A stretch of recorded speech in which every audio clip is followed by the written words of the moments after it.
What's up, everybody? I'm pushing all these buttons all at once. We need like a one-all button that does everything. Good grief. You got to push this button and push this button and push this button. It's too many buttons to push. Thanks, everybody, for joining Hobby Hotline this morning. Episode number 64, not 65, because we all can drive 65. So we got to go 64. Got myself Texas Card Dude. And what's up, Brody? What's going on, man? What's up, Brad? How are you doing? Good. Good. How was your week? Pretty good. Yeah, had a lot of baseball, so that was fun. Watching some sports. Well, White Sox, they played yesterday and they won, which is good. They're finally over 500 for the first time this year. But snow in Cleveland, so one of the games got postponed.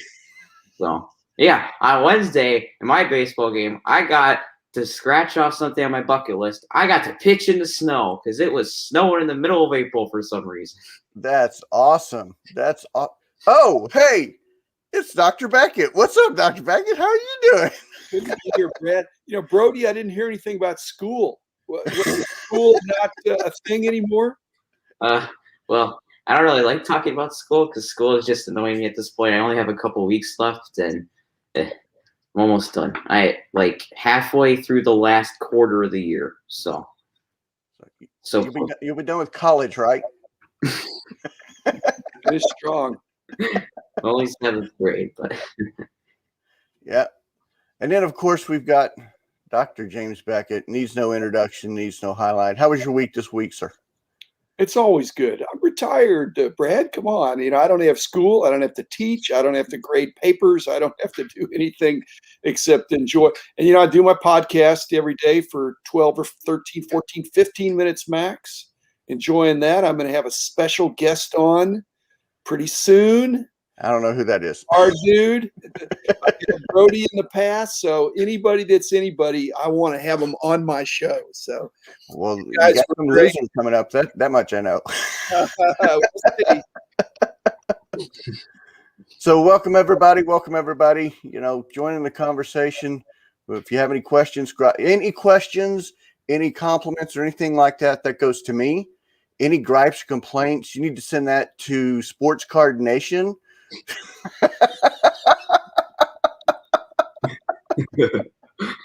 I told you, Brody, I'm in a weird mood this morning. I'm in a weird mood.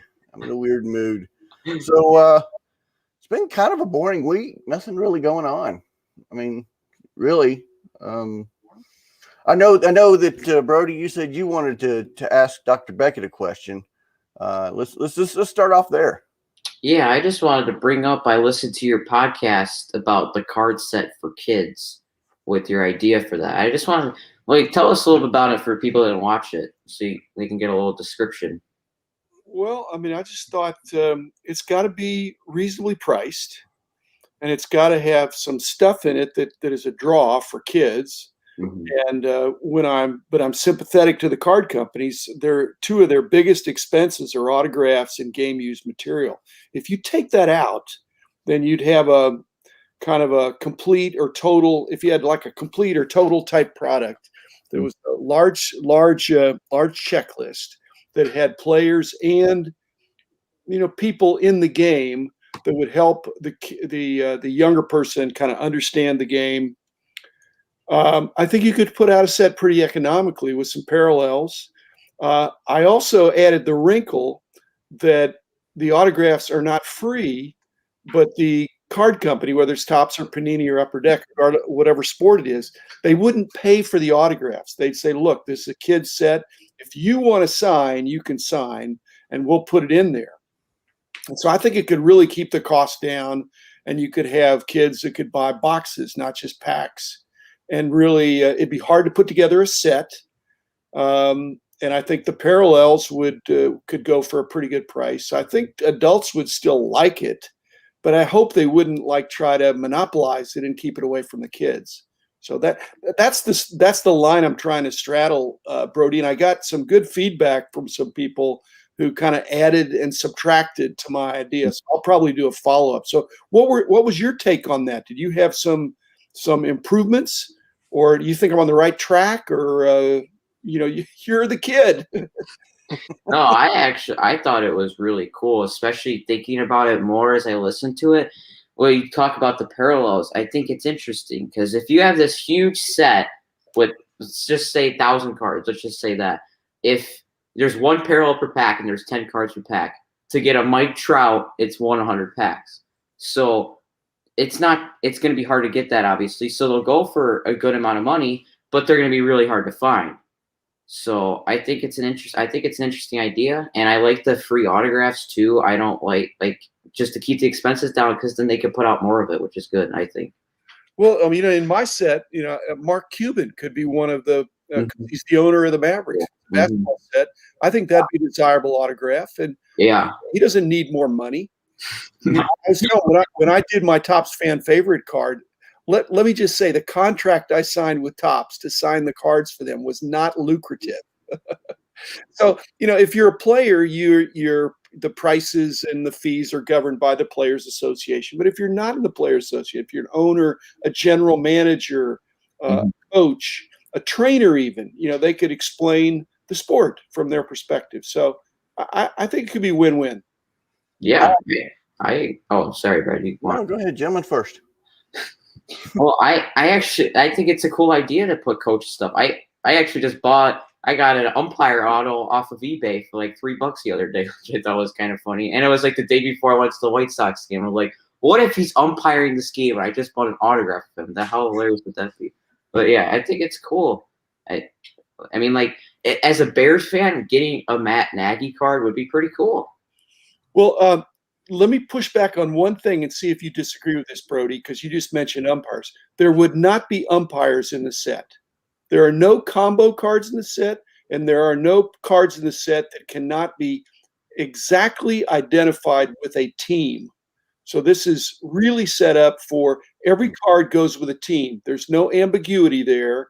And so I think there could be some regional interest. If you wanted all the White Sox, it would be clear if there was if the product was broken, it wouldn't be a flip in the coin of which team the card went with. So there wouldn't be umpires in there. If there could be fans in the set, but the fan has to be. You can't be a fan of the Cubs and the White Sox if that's even possible. You've got to pick your team. And so, I could see a Willy Wonka, golden ticket kind of a thing that collectors could be in the set. If again, they have to identify with the team, they could sign autographs, and it'd be a fun chase. Yeah, then you went into the celebrity aspect of that podcast, and that's what really kind of clicked with me, because if you think about it, LeBron's a big Cowboys fan, Jamie Foxx is a big Cowboys fan, President Clinton, great big huge Arkansas fan. So that would be an additional kind of semi chase because it's a crossover. I just thought that was really interesting. Go ahead. You just can't. Again, unless it's for kids, and Brody knows this. I mean, some doors open for Brody that won't open for me or for you, Brad, because they really want kids in the hobby. And so, these complicating factors that we're talking about President Clinton, he's not going to do it for a set that's going to be a get-rich-quick set or that somebody's going to hoard. Right. If it's for kids, there's a good chance that some of these celebrities would say, Mark Wahlberg or somebody might want to have his own card and autograph it. So I think they might do it for kids. If you think about the Bushes with the Texas Rangers, because that type of similar, or back in the day, Tom Hicks with the Rangers, something like that, that would be kind of interesting. And in a regional aspect of people who know, okay, well, I'm trying to think of one off the top of my head that's here local that everybody knows they're a fan of. That, like the big one's LeBron and the Cowboys, because he's been so boisterous about it that everybody knows, okay, that would be a good connection. That's where I was going with it, at least. Well, again, Brody, push back here. As we're talking about this, it sounds kind of exciting to me. Mm-hmm. You could open up, but then if you make it too good, then the kids are going to get cut out again. Then the adults are going to swoop in on the. I don't hear about Walmart and Target having kids lined up before 8 o'clock in the morning, ready to go and get their blasters. It's a bunch of adults. And so if it's too good, maybe that's bad. But I'm just thinking I'd like to add enough interest to it that people could say, hey, that's an interesting set, and let's give kids a chance. Mhm. Well, Yeah. go ahead, Brody.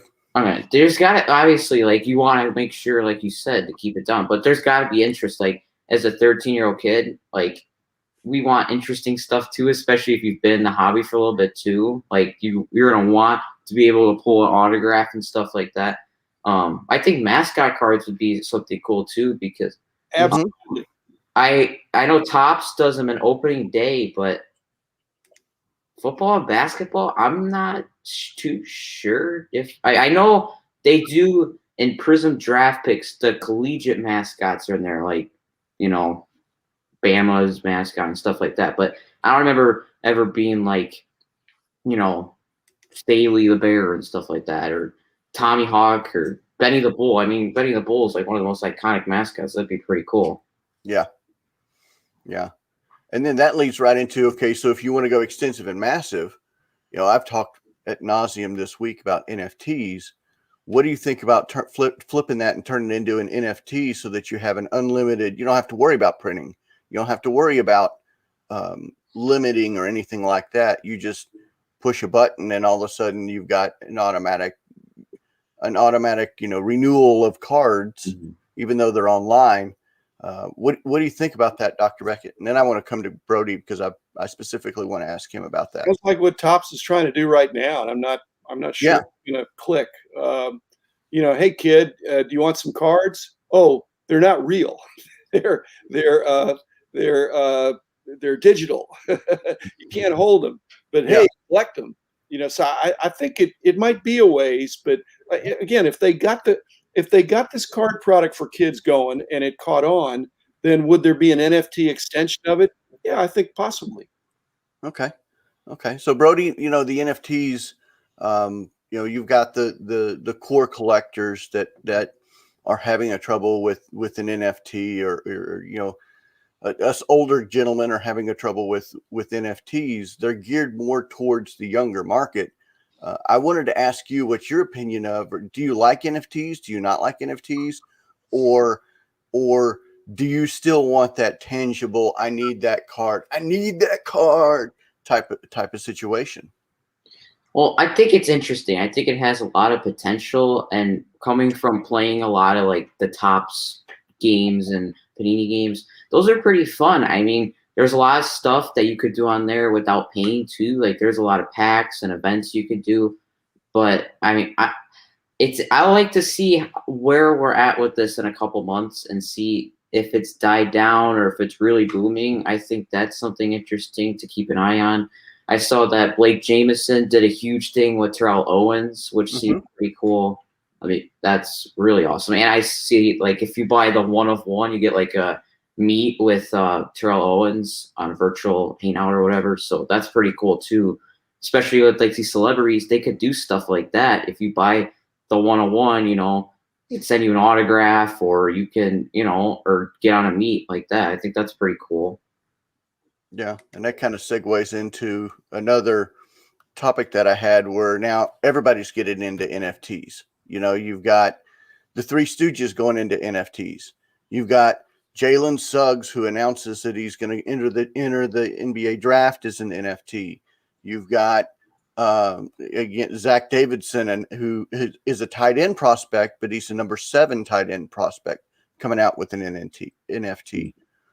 Where you get an NFT and you get an NFT and you get, I mean, that's the way that I feel, is that it opens it up for everybody to be able to do this.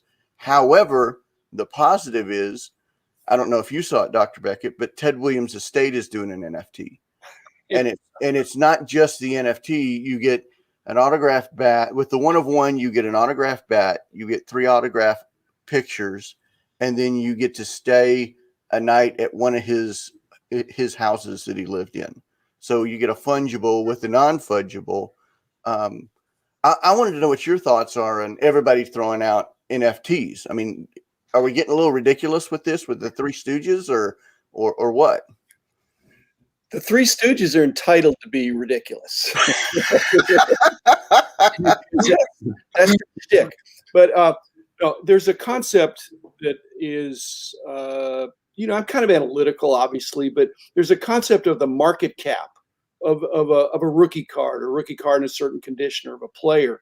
And that's the problem with NFTs, is the market cap could be ever expanding, and you just don't know what it would be. There's no barrier. I mean, as you're seeing, there's such an explosion of it now that if it was just Top Shot only, then people be focusing on that. But people have seen the early success of Top Shot, and so there's nothing stopping these entities that have certain rights, artists, licensing agencies, to any players who control their own stuff, to put out stuff. And so it's like a lot of times in the hobby, a good idea gets pulverized and kind of beaten to death and overexposed. So Top Shot, I think, is trying to control the distribution, and Topps will try to control the distribution. But Brad, you just named a whole bunch of others that nobody's controlling that. You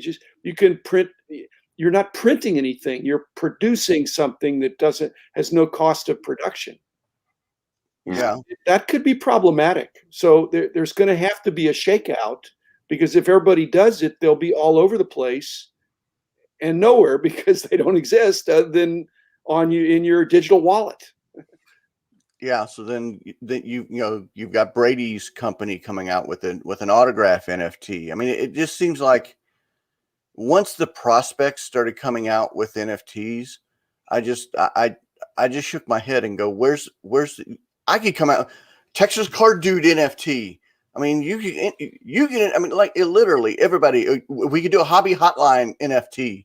I mean, where does it stop? Does it stop at where does the market say enough is enough? And I guess that's my point of going from kid sets to opening it up to everybody having an NFT. That was where my flow of the conversation was. This is one of the reasons why, again, it's unpopular, because I really wish there were more than one license holder for each of the sports, because I think it'd be competitive.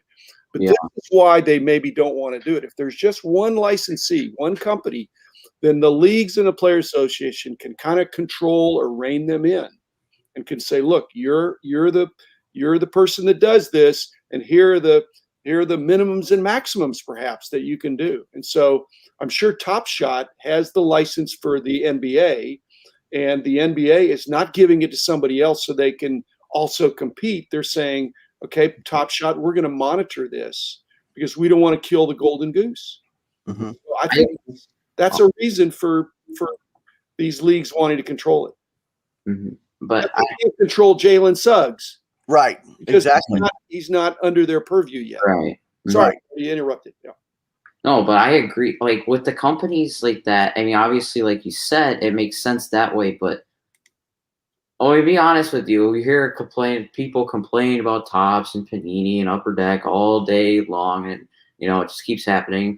But if you think about it, Topps messes something up, it's not a big deal because they're under contract for 5 more years. It's not like anybody's gonna be able to stop it's not like anybody's gonna take them over, because nobody physically can.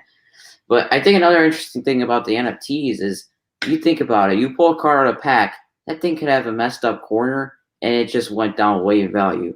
These things all are going to be in the same condition. Mm-hmm. Like, you could pull a one-on-one NFT pack, and it's in a PSA 10 online condition, but you could pull a one-on-one in a real pack and it could be all messed up and grade a PSA 5. Yeah. I laughed because we were talking about I was talking about it earlier this week about an NFT grader, and then all of a sudden just the memes started popping up, and I just got into a giggling fit in the middle of it. So, yeah, again, weird mood. Wanted to say welcome to everybody, Schmidt Collector, Bo, Ron, Drew. Thank you everybody for joining. I'm going to drop this link in here. Please call in, because it's not really a show without you. It's just 2 guys and Dr. Beckett hanging out, just having fun.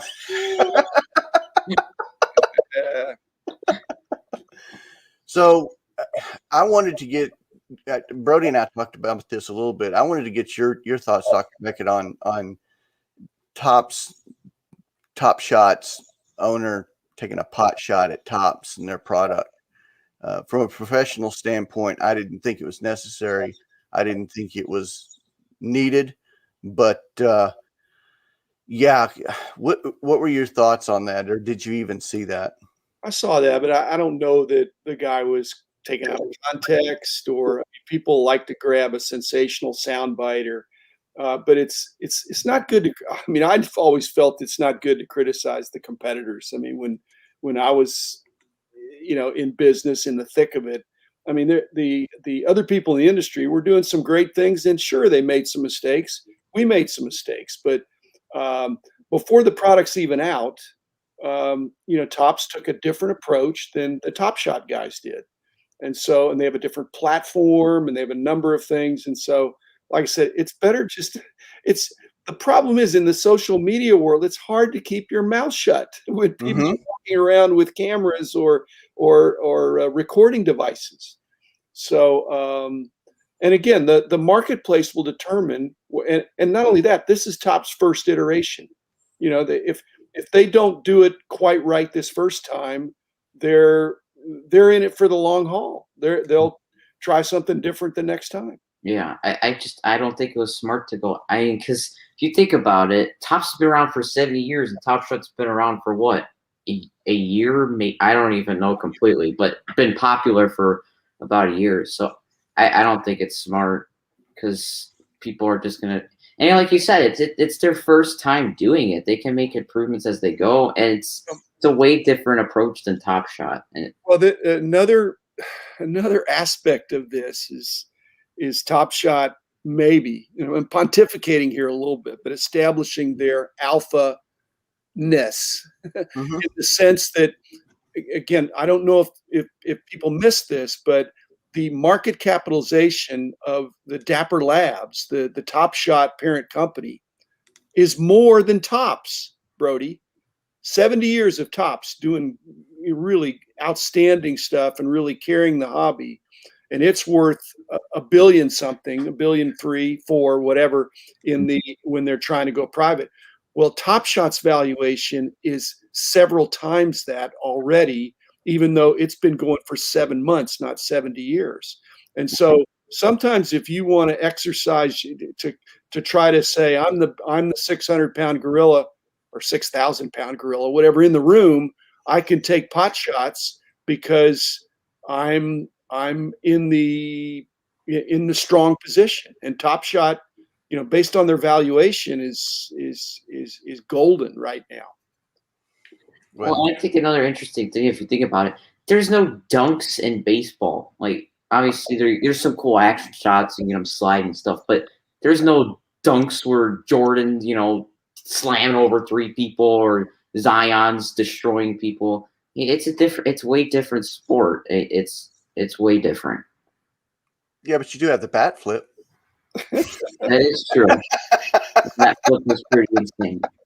Well, a lot of people talk about it in the hobby, and Brian Gray is famous for saying, well, I don't know whether he says we're in the second inning or something, but in NFTs, we're really in the first inning. I don't think it's even the second inning.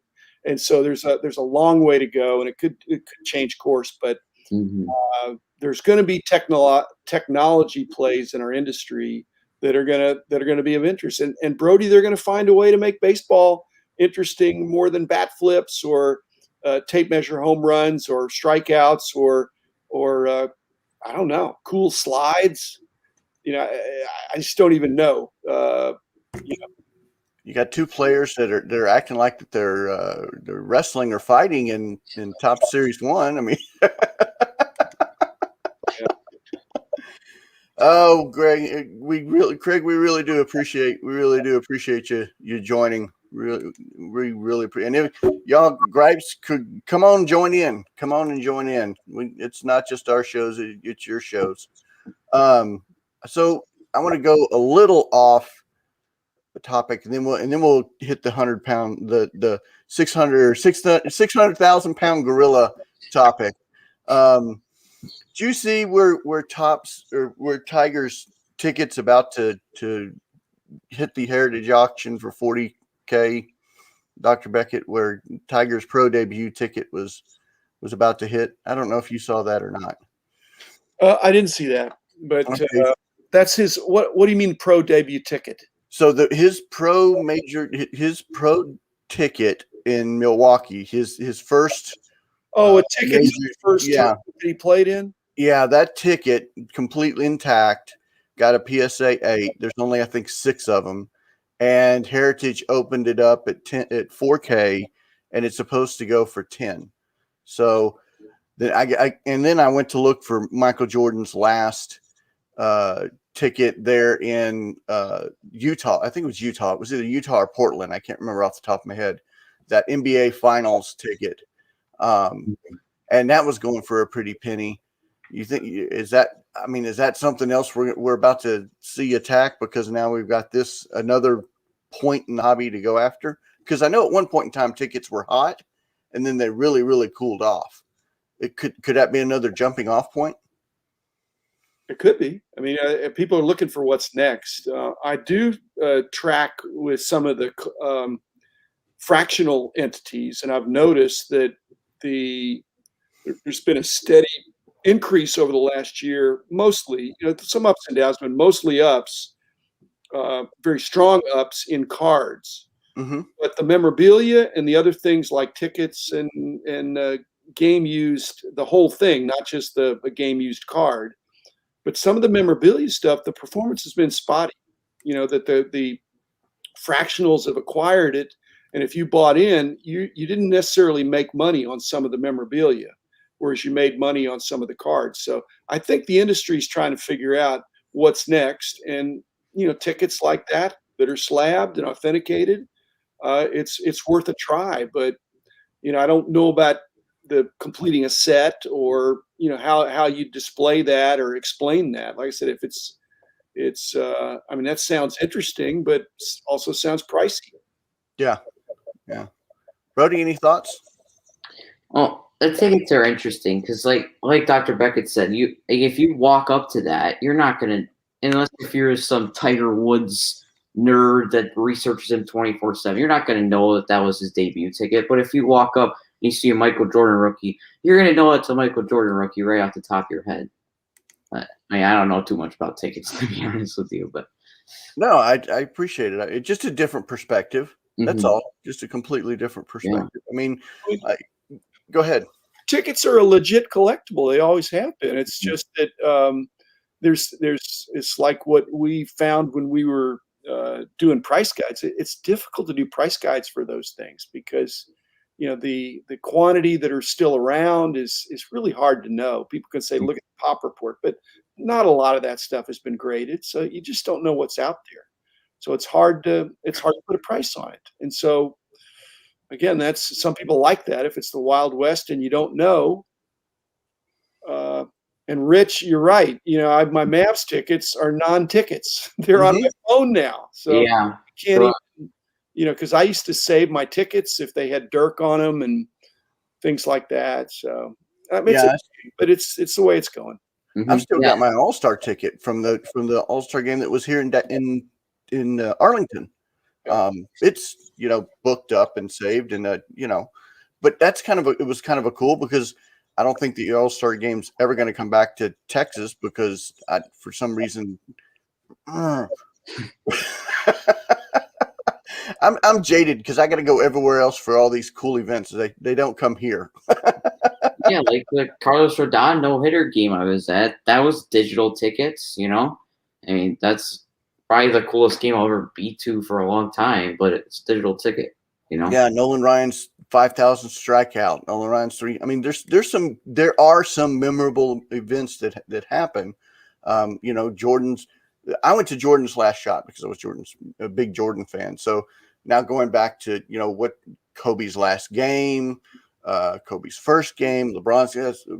There's just a whole different avenue you could go down. So I've beaten that dead horse. Now let's go with the big 600,000-pound gorilla of PSA, Gen Mint, and Vino.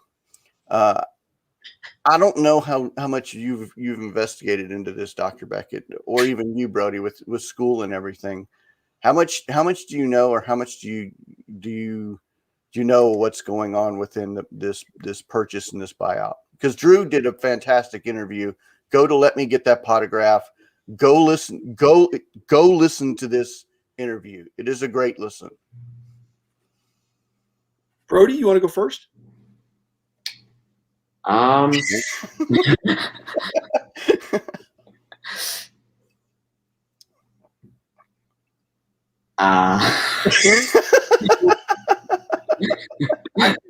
could, I talked about Genevent this morning, on my show this morning, just a short show, and I was it's inevitable that there's going to be more AI brought into grading, and it's interesting that PSA basically bought what is almost a pre-company. It's almost not even a company. They bought a technology, and they acquired probably a talented team. And so my hat's off to them, because, again, the industry will be moving in that direction. But that doesn't mean we're going to have computerized grading next month or even next year. But there'll be computer-assisted grading. And so I think that's great. And like I said, one of the comments I made is that it's not clear how much of what is talked about in those press releases, and for the CEO of Genevent, how much of what they're talking about doing is already being done or contemplated by the other established larger grading companies in the industry, because everybody knows it has to move in that direction. Yeah, well, Rich has given me a hard time about I need to listen there, Mr. Bethune. I'm sorry, I was prepping for Hobby Hotline before. I didn't have time to listen to Dr. Beckett's. I was actually working for a change, Mr. Klein. It dropped at 6 o'clock this morning. So I was asleep at 6 o'clock this morning. Then I got up and started prepping for Hobby Hotline, man. I had orders to ship out. At any rate, I think it's, we're getting so much publicity about the industry. And to me, even though it's not BGS making the announcement, I hope it's a positive for BGS, because, and SGC, CSG, all these, that grading is got to move faster. Mm-hmm. And this is a way to maybe make it move faster. So I thought it's probably a good move. Okay, here we go. So this is what I understand from a technology standpoint. The first thing they're going to have to do is make sure that the cameras can scan quickly and scan properly. That's not a cheap effort. You got to go past 1080p, and you got to go really, really high in the pixelation from what they're talking about doing. So that's problem number one. Can they fix that problem? Problem number two is when you get down to the pixelation of it, then can you look at each individual dot and each individual dot print, or do you go do you go micro or do you go macro? Okay, and then once you get past that point, it's the fingerprinting. Are they going to be using something like PSA DNA, or what is the fingerprinting completely entail? And I'm talking I'm getting down into the weeds of this thing, because I'm a propeller head geek. So this is something that I really looked into. And then they take the camera and they're able to look at trimming, or they're able to look at if a card's been pressed or anything. That I think that's absolutely fantastic. It's about time somebody was able to crack that code. So then the next step is being able to use facial recognition and OCR, which is ocular. I forgot what OCR stands for. Character recognition. Yes, optical character recognition. So then now you can identify the cards. Well, the biggest problem with that was the database. How are you able to go and look back at the database to be able to get the computer to recognize what a card is? Well, they got a $10 million or a 10 million card backlog to be able to throw that into a database. So that solves that problem. Then everybody goes and freaks out about machine learning. And I don't understand why, because all machine learning is the computer doing best guesses and learning about the nuances of the card and doing the learning of, so that if it's same as facial recognition and you walking through an airport, once it's got your image, it just recognizes over and over and over and over and over. So then the machine learns and takes a picture of your face, digitizes it. So it takes a picture of the card, digitizes it, and gives it a 0 and 1 fingerprint.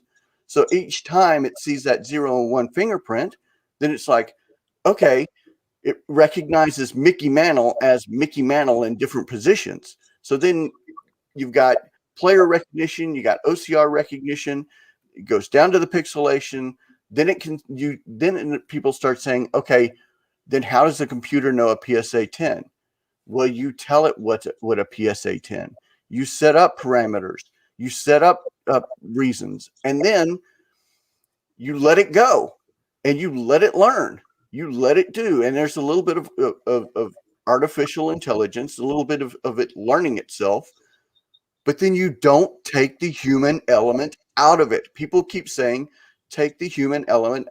That's what they keep worrying about. No, my biggest concern is, how does the card go through the process? Does it go on a conveyor belt? I don't want my card going on a conveyor belt. Does it get picked up and moved throughout each? How does it get picked up and moved? Do you damage the card within? And then but that goes all throughout the entire process of, do you damage the card? So then how does that process make? And then you make a person at the end check it and make sure that it's still accurate. You don't completely take the human element out of it. Now, does that increase the process? Does that decrease? I know it decreases the front end side. Does it decrease the back end side because you're forcing a little bit more of a load on somebody? That's process oriented, and that's what you got to figure out. So I don't know. I don't know what exactly they're going to do, but that's my viewpoint. That's the way. Everybody knows that I'm a technology guy. I've gotten hammered for it before. I'm going to get hammered after this one. I don't care, but that's my $2, and I'm going to shut up. So, I need to respond, Brad, and at the risk of offending Nat Turner and Kevin Linnane, I'm going to speak not for them, but I'm going to respond to your points. Your points are well taken. You're raising the issues, and let me respond to them in a kind of a systematic way. The first thing you talked about was the need for hardware, and as a former business owner, hardware can be a lot cheaper, not just than software, but hardware is zero labor. A lot of times, or pretty close to it. So I think all these grading companies are looking to not be so reliant on having this huge team of experts. And so any kind of a hardware solution that's some atomic microscope or something that, or some super duper scanner, that is, you buy it once and you use it, and you just keep it in shape. So I think that's appealing. And even if it's expensive, you amortize it over a 10 million card backlog, and it doesn't look so expensive. Right. The second thing is I've thought about those same things too, that if they keep magnifying and magnifying and magnifying, all of a sudden it looks like a bunch of splotchy dots. Mm-hmm. So then you think, well, where, like the edges, if you do the edges or the corners, if you magnify it enough, all corners will look fuzzy. Mm-hmm. Because they're made out of paper or even the chrome kind of stuff. But what they've said they're going to do is they're not going to be looking at that in a vacuum. They're going to take these high-res scans and photos of cards that are known to be 10s. And so it'll be a comparison toward that quote-unquote perfection. In other words, these are the established 10s. And so we're going to take a photo of a card and we're going to see if it looks like what is recognized as a 10. And so it's going to have some fuzz if you magnify by 1,000, 10,000%. But it's going to look the same amount of fuzzy as the one that was 10. So I think that's resolvable as well. The fingerprint thing, I've also had a problem with that. At the very minimum, you just think of it as a micro dot. It's a micro dot that goes on the card. Well, that's a foreign substance going on the card. But again, you can't see it. You could only see it under magnification, but it's there. But has that defaced the card? I think people, you'd have to have that in the contract. If you send in to get it graded, you're going to have to agree that they're going to impart this micro dot on the card, this fingerprint that they can then detect. And so they've talked about if they have the fingerprint, then people won't be able to crack and resubmit because you'll be able to see that it had the fingerprint on there. But that's only after things get going for a while. In the beginning, nothing's got the fingerprint, and there's still going to be probably too many crossovers to suit many people. The fourth point you mentioned was the OCR. And basically, OCR is not a problem. Not a big problem. The problem is because anybody you can recognize the card. The problem is in what our company, our old company, the current company owns. They have trademark, patented, copyrighted, whatever the nomenclature. So what is called, and there were some disputes with ComC back a long time ago now, but Beckett Media owns the kind of the nomenclature, and so the OCR can determine what it is, but you can't necessarily call it a standard nomenclature thing without permission from the person that owns those rights, which is Beckett Media. And then you mentioned machine learning, and basically the problem with machine learning, and you know this, it's trial and error. Mm-hmm. But the error is unacceptable. So you have to have people coming along, experts that say, "Hey, machine, you didn't recognize this exception, and we're gonna augment or add that exceptionality to the program." Mm-hmm.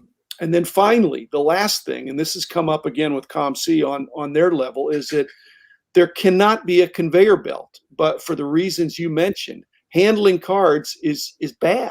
Mm-hmm. So there needs to, as much as possible, I'm sure Nat Turner, Kevin Linane, these guys are thinking about minimizing the handling by having this super high-res scan photo that most of the work is done looking at the image of the card and not touching the card. I think that's why my episode this morning was about edges, because I think edges are problematic. They're the least concerned of the four, centering and corners and surface, but the edges can be the telltale sign that something was shaved, or that or there's some coloration or something like that. And so how are you going to do that with a scan? Not so sure. So again, Brad, you're identifying the problems. I'm postulating some things, but the gentleman guys, I think they're probably pretty far along in some of those things, because Nat Turner's not going to buy them just for them to identify issues. They must have some a long way toward having solutions. So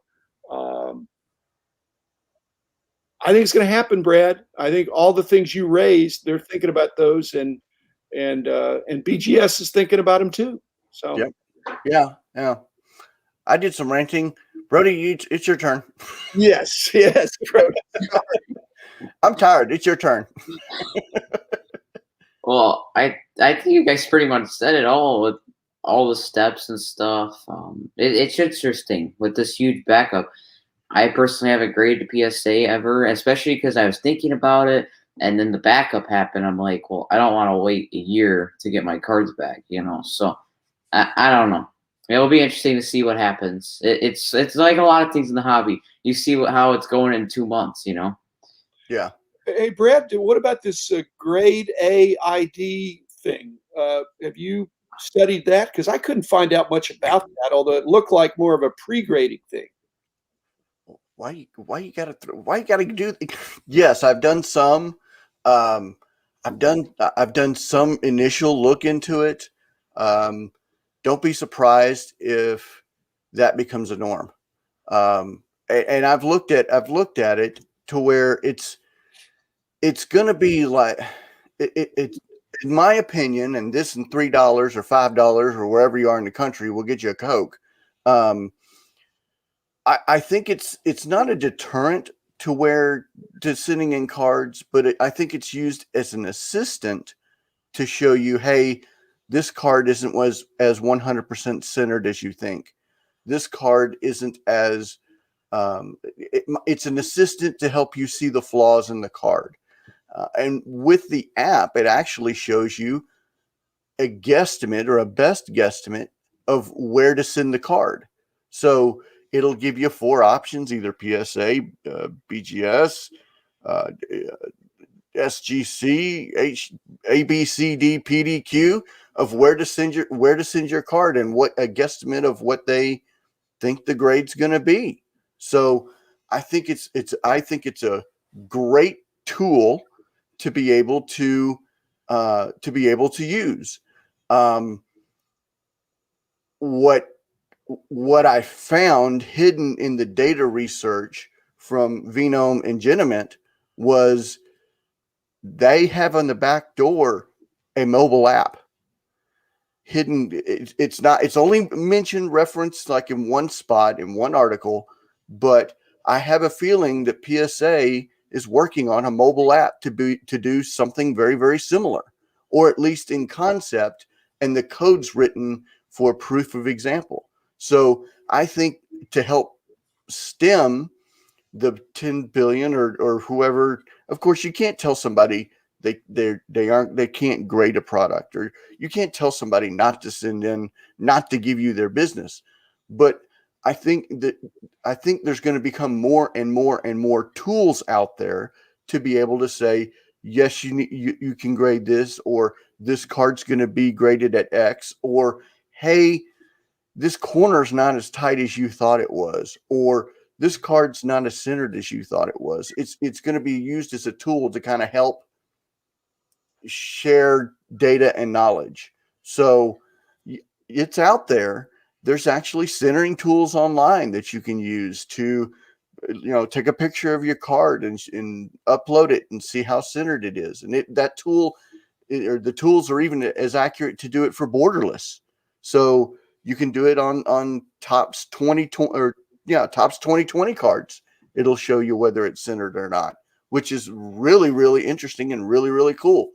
I've done it a couple of times and then shown it to a couple of former graders, and they agree with the centering. So the centering tools are out there are actually, for lack of a better phrase, more correct than we think they are. Mm-hmm.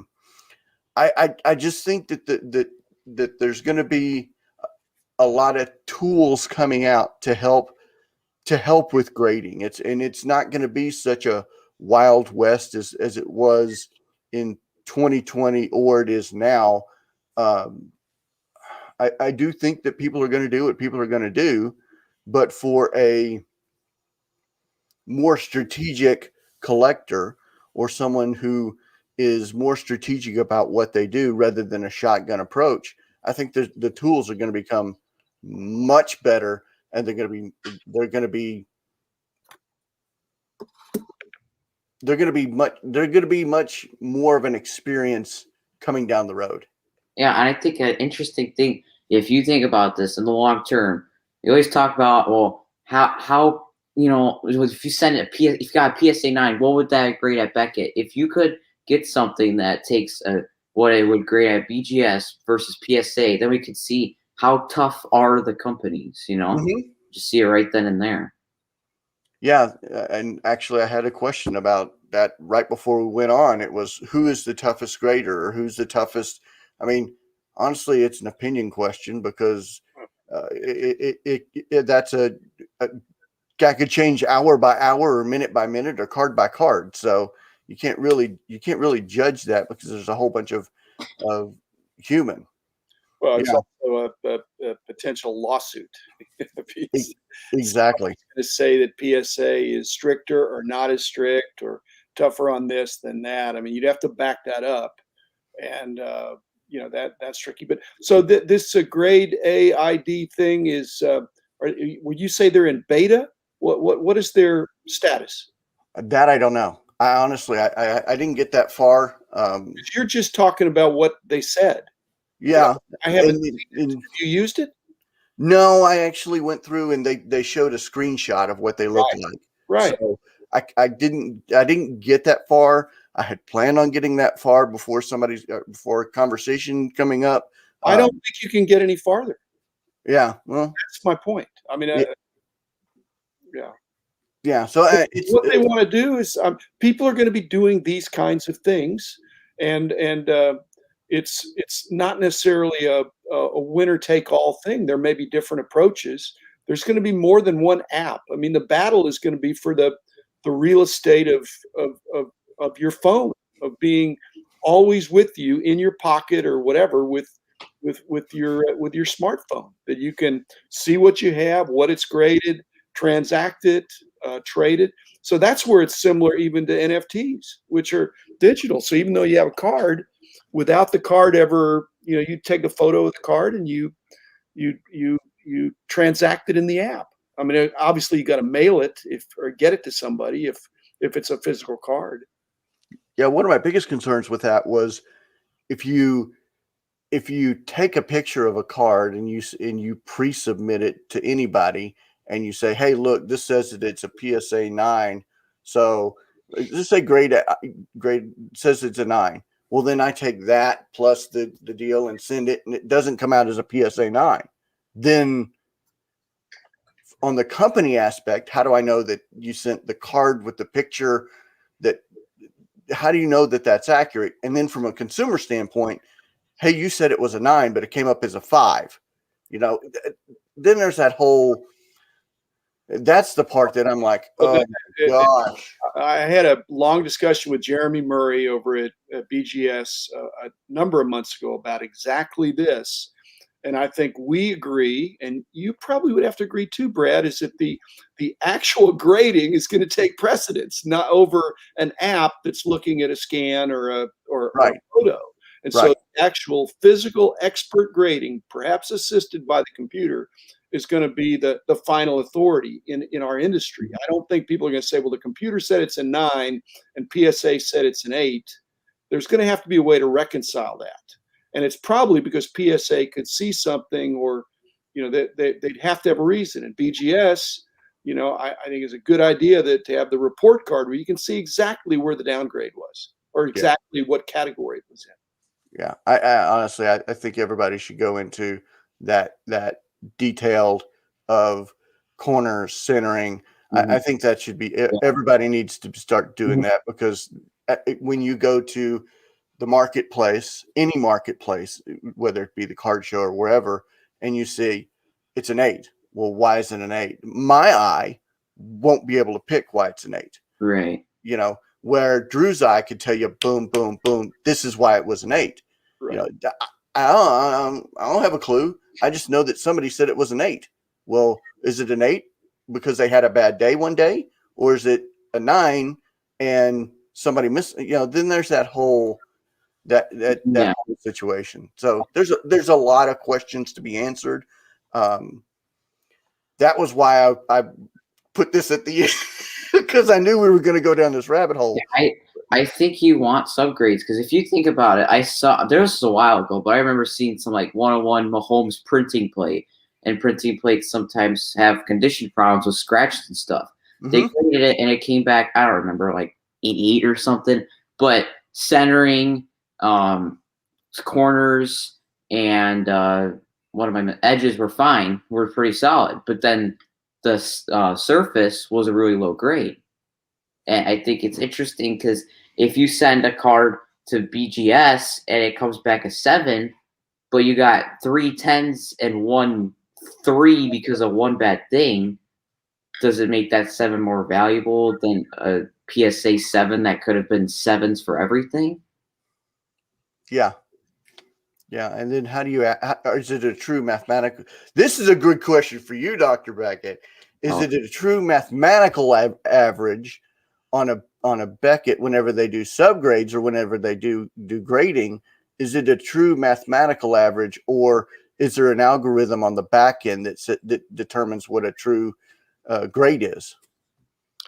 There's a algorithm, and there's just it depends. I mean, what I said, I think it was this morning maybe, is that not only are not all BGS 9.5s equal, because they can have a different configuration of subgrades. They don't have to be quad 9.5s, but not every 9.625, in other words, 110 and 395s is equal either. It depends on which of the subgrades got the bump or didn't get it.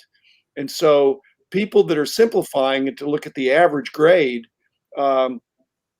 what's better is just to look at the 4 elements. And if you value centering highest, that's the main thing you're concerned about. It's a 10 centering, that's unimprovable. And if it's a 9 surface, which you don't care about, that could drag the whole card down to a 9 if the corners and edges are not perfect. So it's bringing scrutiny to like I said, the non fungibility of a card. That every 9 is not equal. And just because the average is 9, that's not the same either. If they have the exact same subgrades, then probably that's equivalent. Mm-hmm. Well, we talk about people that crack stuff. Like if you send a card to BGS and you're hoping for a 10, but you get a 9.5, you could with the subgrades, you get an idea. Well, if I sent this to PSA, I have 2 10s and 2 9.5s, so this should get a 10 at PSA. But or it could be you got 3 9.5s and 1 9. This might be a 9 at PSA. It can, Brody. It would kind of depend. I mean, it depends on, there's PSA and BGS and all the others have, the first C to me is centering. And so look at the centering. If it's not perfectly centered, it shouldn't be a 10 for anybody, or even a 9.5. It needs to be perfectly centered. I hear. Interesting. And that's the first thing people do. One group was saying that's the last thing we do, but I think that's the first thing. If you look at the card, if it's off-centered, it's not going to get a high grade. Mm-hmm. Yeah, I like looking through cards that I could maybe want to grade. If I see it's off-centered, then I'm saying, well, I'm not going to grade this. If there's a little problem with the edge, but it's a nice card and the centering looks good, I might say, all right. But if the centering's terrible, then I'm just going to say no.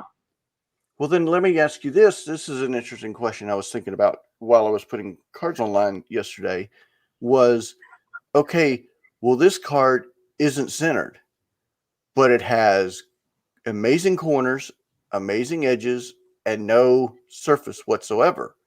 So would you throw it out because it has no centering, no great centering, or would you just say, okay, well, that's a 9 because it's not centered? And a 9's okay. It's not a 10, but a 9's okay. To be honest, I wouldn't, because if you think about it, when you look at a card, like an optic or prism card, let's just say that. Yeah. Centering with all 4 of the things, centering not centered is going to make it ugly. Very ugly. And I think that that's like the main thing. That's the biggest thing on the card. A little nip on the corner, on the back, people aren't going to see if you post it on social media. But if you post a card and the centering's terrible, everybody's going to see that right away. Okay. So Dr. Beckett, what about vintage? You did a podcast where you asked people about vintage cards and do they care about centering on vintage? Does that? I was kind of surprised by the answers that I got there. But again, it's the whole thing about centering in vintage is that quality control back in the day, a long time ago, was not nearly what it is now. You really expect to get from the modern cards, you really expect to get perfect center. In fact, should expect to get 9s and 10s right out Mhm. of the pack. Even out of the pack for older cards, for vintage cards, they're not necessarily 10s. The centering is atrocious on some of the Mhm. sets Yeah. back 30 or 40 years. And so that's just a quality control issue. The collector can't do anything about that. But that's the interesting point that I raised is that if I see a vintage card that's perfectly centered with super sharp corners, I'm going to measure it Yeah. because, I think, it could be slightly undersized Yeah. because there's an awful. It seems like in some of these sets, you're more likely to find something off-centered than perfectly centered. If it's perfectly centered, that's kind of an accident, just because they use different cutting technology. So. Yeah. Yeah. So that's why these 10s and 9s for vintage stuff are bringing such premium prices. Really true condition rarities because it wasn't just handling, it had to be superior quality control, out of the factory. Yeah. Yeah. Okay. Well, that makes. I mean, when Brody said that, it automatically went back to your podcast about. And I've asked Mark Hoyle this question a couple of times as well to get his opinion on. Anytime I have a vintage question, I go either Rich or Mark because I know them to be vintage guys. It's just. And he said the same thing. He doesn't care about the condition. It's if I remember right, and don't quote me, Mark, if I'm wrong, I'm sorry. For him, it was more centering than it was the condition of the card. So I don't. Like if you pull the Zion out of a pack, the first thing you're gonna see and determine if you want to potentially grade it is this card centered because it looks so nice if it's centered, but if it's off center, kind of like, well, it's a cool card, but it's not centered, so I'm probably not going to submit it. It's the first thing you see. At least that's for me. Well, there was a great question, and then I'll end on this note where someone said, if you take a borderless card, how do you know when you pull that Zion that it's off centered? My eye, I can't tell. My eye doesn't. I can't tell. So that's why I'm asking you, Brody. There's some, I know, like the Prism had borders, but there was this weird thing that happened with their quality control. There was but it was like the logo, like you could tell, like in the background, like the rookie logo would be shaped a certain way, and it wouldn't be on that spot. It was it was interesting. I wish I had one around, but I don't know. I thought you were like overflowing with rookie Zions. What are you talking about? Brody the Kid discount. There you go. Go ahead, the graders, and I'm more familiar with BGS, but the graders, Brody, see these cards in such quantity that even when it's borderless, they can see by seeing so many of them, they say this is what it's supposed to look like. But measuring it out and using these other tools with some of these modern cards is tricky because it may not look centered, but it probably is centered because centering is, the card companies know how important it is. And they're all kind of chopped up in one or two places. So they're experts in the production of these cards, and the quality control's got a lot better. So what you're saying, Brody, if it doesn't look right to you, and I think that's what collectors do, that's why grading is not the whole story.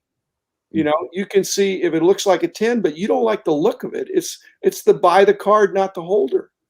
Yeah. They say it's centered, but it doesn't look centered to you. That's your prerogative to say, well, I'm going to look for one that's shifted over the other way. But if you don't find one, you say, well, maybe what I thought was off centered is really not off centered because they're all like that, and that's the way they were intended. Mm-hmm. And there are designs in clothes that are not symmetric, but they have an artistic angle to them or something. So to make one border, again, if it's bordered, that you can't get away with that. But if it's borderless and you got a little more white space or a little more full bleed on one end than another, that maybe that's just the artistic element of it. Mm-hmm. And again, the graders see so many of them that they know that's that I'm not going to mark off for that because they're all like that because that's the way they're supposed to be. Mm-hmm. Yeah. Well, Dr. Beckett, I usually know that you give us an hour, and we're up on that hour. We have somebody who wants to call in. You can. I'm allowing you to bow out gracefully or stay on for the caller. It's completely up to you. If the caller's Rich Klein, I'm staying on. If the caller's Ziggy No, I'm staying on. If the caller's who else here? No, it's not either one of them. Let's let it rip. I'm going somewhere after this, but I am just let her rip, Brad, and thanks. Well, that's a great show, Let Her Rip. Everybody needs to watch Let Her Rip. Yeah, exactly. I didn't do it. He did it. Cross promotion. Hey, Danny, you're on. Go ahead and give us your comment or your question. Sure. Hey, Triple Bs, how y'all doing? Thanks for being here this afternoon. I'll keep it brief. It's kind of related to PSA submissions, kind of taking a step down to the group submitters. It's, you got this pre-evaluation too. So there's that subjective part too before we go to PSA. So that's kind of interesting. But I decided to go with a group submitter this past January, and I noticed the company submits to PSA as well under their business name, and they also do it individually. And I've done my research on this, and some things to consider when you're submitting to a group submitter. But their names pop up in the batch shipments that go out, and I feel like there should be some transparency there. But I don't see that. But I do see value in group submitters like the pre-evaluations. So aside from, submitting to PSA myself, what protections or actions do I have that, to prevent any foul play in those scenarios? Myself personally, I don't do group submissions except for one person that I know personally that I have a show with. So at that point, it becomes a relationship and trust. If it wasn't for that person, I wouldn't do it. It's somebody who I have built a relationship on, who I know. That's just me. I'm a relationship guy. I'm a personal guy. I don't do business with somebody just willy nilly. That's just my Texas background and just the way I was raised. But to start off, you have to find that you have to start at some point. You have to build that trust. But for me, the only reason why I do a bulk subber is because I know the guy and I trust him, and I can beat him up if anything goes wrong. but that is, as a consumer, initially doing submit. That was my number one concern, which is why I didn't do group subs, why I only sent a card off every once in a while. So for me, it was just building up the trust with the group submitter. And even then, after that, there's still an area of group submissions that you gotta trust. And what the card that you sent off, is that the card that you're going to get back? I don't know, other than trust, and that's the only thing I can say. Yeah, I agree. I've never done a group submission, so you pretty much said it all, Brent. I was like you, Brody. I hadn't submitted to PSA or anything getting authenticated just yet, and so I went with a group submitter at least the first time around. So, But how was that experience? Thank you, Brad. Well, y'all have a great day. I'll listen offline. Okay. Yeah, good question, Danny. When I have people that ask me about submitting, and if they live in Dallas, I say, well, Beckett Grading is just right down the street. And I don't necessarily recommend that they go through a group submitter if they live in Dallas and they want to go to BGS. I do recommend that they get some kind of pre-grading, because they could waste a lot of money grading cards that shouldn't be graded. And I say I'm not the best person for that, but I can, I'll give you my 2 cents. However, if somebody came up to me and said, I have a big stack of 52 tops and I want to send them to PSA, I think the argument in favor of sending through a bulk submitter, a group submitter, is compelling. I would not advise somebody to try to negotiate and try to have clout with PSA as an individual. I would get recommendations for who the big submitters are that have the best reputations. And I think with PSA's recent price increases, my guess is that's part of a move on PSA's part to move toward encouraging bulk submissions, where they can give some discounts to the bulk submitters who provide a service and make it easier for them. So I think bulk submitters, there's been an explosion of them. There's a whole business category there, and it's because it works. It works. I'm not saying the people get better grades, but I'm guessing they don't pay more and they get faster turnaround. And they don't send in cards that they shouldn't be sending in if they go through a bulk submitter. So I think it's an idea that's come and is here to stay. Yeah. So we're joined by some guy. I don't know who he is. I don't either. I just came on to give the obligatory, because I'm not going to be watching this live for the next 2 weeks, because Kyle's got a show that I'm setting up at next week, and then Signature Inc. has a show in Arlington Friday and Saturday of Mother's Day weekend. I'm going to drive down to their Saturday. So, but I want to give the obligatory mention that Hobby Hotline will be live from the Allen Card Show, or the Dallas Card Show, 4 weeks from today. And we will have almost all the content providers from the show at my booth that Saturday morning. Are you coming down too, Brody? Yeah, that's what I was about to ask. Is your parents going to allow you to come down? Well, we have to decide. We're going to we're here. We're thinking about it. I know I have a game, but I mean, it's just one game. So we'll probably have a decision within a couple days. That's fine. I mean, I did send Kyle an email telling him that Drew, Val, and John are on media passes and Brad's on a vendor pass after what he did for the last show. I'm letting Brad run my table, and I'm going to go wander. Whatever. I appreciate what and I kid you a lot, but I appreciate how you covered for me. And I come back and you hand me all this money. It's like, wait a second, that's more than I would have done. So I don't know what you did. I'm a sales rep, man. I'm a sales rep. I got to sell. That's why I'm putting you in charge of my table. But seriously, do come to Kyle's show. If he's near DFW Airport on next weekend. It's the DFW Marriott South, and then the one up in Allen across the street from my CompC office, May 20th to 23rd. So, but I thought Billy Timon made an interesting point, and it's something Jim and I will ask Jim, and we'll do a podcast on it later. But it's hard for companies to deal with crisis or issues like that in real time. Mm-hmm. And I just want to get Jim's opinion on how difficult, if he ever really had an issue that he had to deal with like that in a real-time situation. Well, whether it was a big crisis or a little crisis, I think the problem that's happened is that everybody wants a personal response.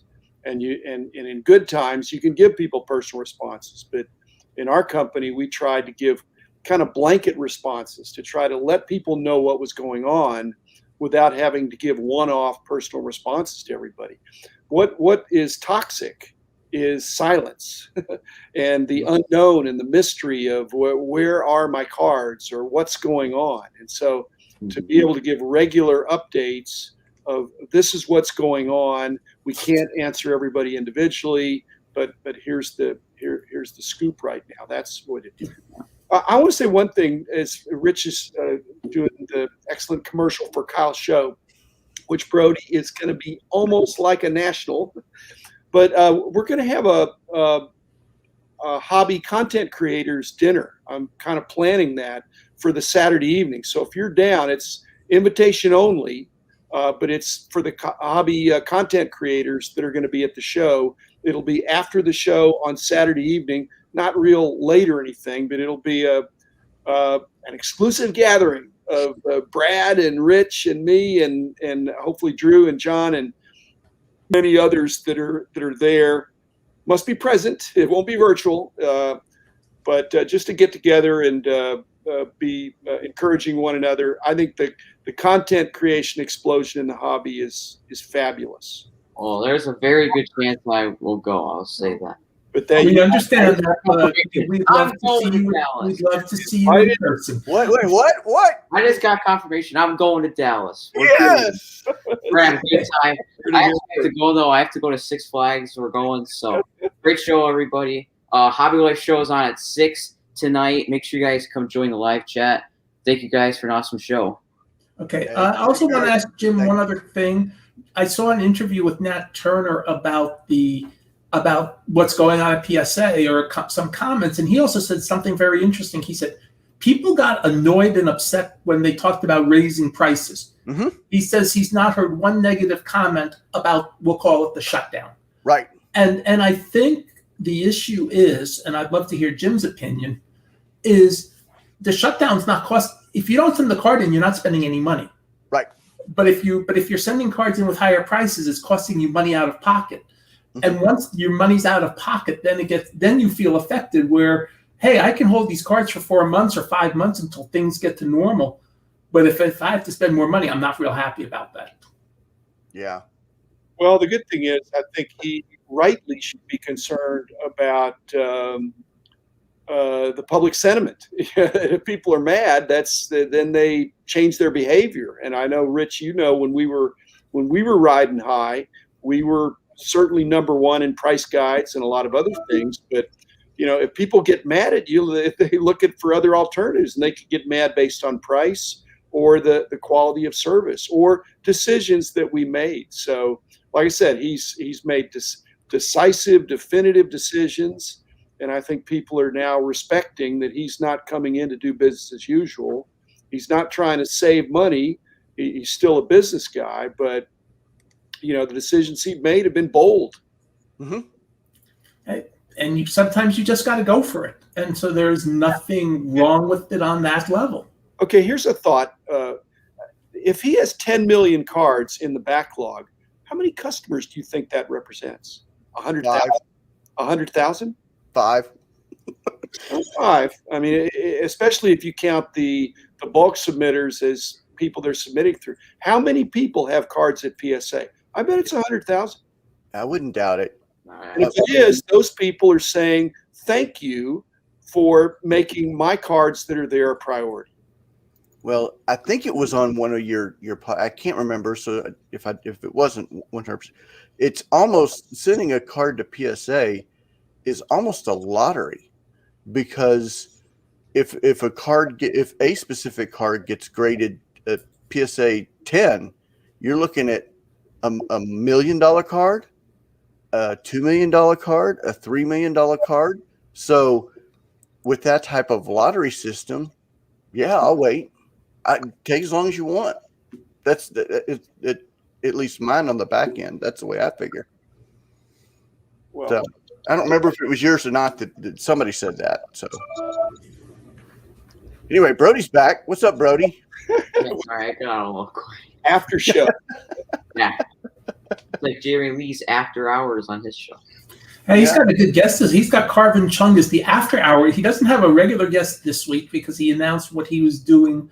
But he's got Carvin Chung, who's a longtime hobby vet for the card companies, as the after hours guest, and that should be a very good interview. Right. Carvin is very worthy of speaking to, because he's got all that experience and he knows a lot about what's going on today and yesterday. Yeah. Well, I guess that's it. I mean, we've kind of run the course. I mean, Dr. Becker, I look forward to talking with you. See you next week. And Brody, I cannot wait to give you a big old hug and kiss, man. I cannot wait. And Uncle Rich too. I'm going to give him a big old wet sloppy kiss on the neck. So yeah, neck is fine. No, nothing higher. But hey, I really appreciate everybody joining in. We'll let you do final thoughts. Brody, we'll let you go first. All right, thank you guys. Remember, Hobby Life Show, 6 p.m. Central Time. Hope to see you guys in live chat. I'll see you later. Peace. All right, Mr. Rich Klein. It's just such a blast just doing this, even as the brief closer, and it's always a lot of fun. But it's more fun that we enjoy the hobby. And you know what I was thinking of this morning, because I owe GTS another column. This is a great time of year. April, because of how the sports seasons have all changed. We have the NFL draft this week. We're in the middle of the NBA and NHL season, and baseball is beginning. Yeah. Is there a better time in sports than right now? And I used to say, when I was doing radio and print interviews for Jim back in the day, that one of the things that made our hobby so great, it was a living, breathing hobby. Sports and coins, you have to be dead to be on a coin and a stamp. You're living on a baseball card. You know, you can track the activities. It's a living, breathing hobby, and it's exciting. Not everybody's going to make it. There's something about one of these young prospects not going to make it, but one of them is going to end up doing a first-level Hall of Famer. One may not make it, and some may just have good careers. But it's an exciting journey, and not everybody ends up as the Hall of Famers, like the early '90s of Jeff Bagwell or Frank Thomas. Some end up like Steve Decker or Greg Jeffries. But it's an exciting time, so enjoy it. We got a great year. I mean, April, May, what great months these are going to be. Exactly. And Dr. Beckett, I'll let you you have the next one, and then I guess I get closing. That can't be your office because I don't see any cards. I We know. saw them all, Jim. A nice man. If you read my news, if you read my email I sent out. I know, but usually your backdrop is are monster boxes, but They're all gone. I'm building up. I know you can't prove it's your office because you don't. You're right. I can't prove it's my office, but it is. Final comment, Brad. Thanks for making it fun today. Always enjoy it, but thanks for bringing some levity to it. Brody, you're great, and Rich, always a pleasure. Okay. Well, as a final thought, I'll do this. No, you do you, boo. You got to end that way. All right. So support your local LCSs, guys. Support your local LCSs. As I'll say, and I'll take this second for my personal. If you have any prayer requests, please let me know, and I'll make sure that I pray them up. If you got any gripes or complaints, nags, or pet peeves, please reach out to me. I'll be more than happy to take them. I'm a big boy. No, you talk to Sports Card Nation. But seriously, thank you very, very much. It was an honor and a privilege to be part of your Saturday morning. Thank you so much for your support, so much for your love. It means a lot to me, and I know it means a lot to the 4 people on the screen that you spend your time in your Saturday mornings. Everybody, we appreciate it. Thank you very much. And I'll end it with this way. You do you, boo. You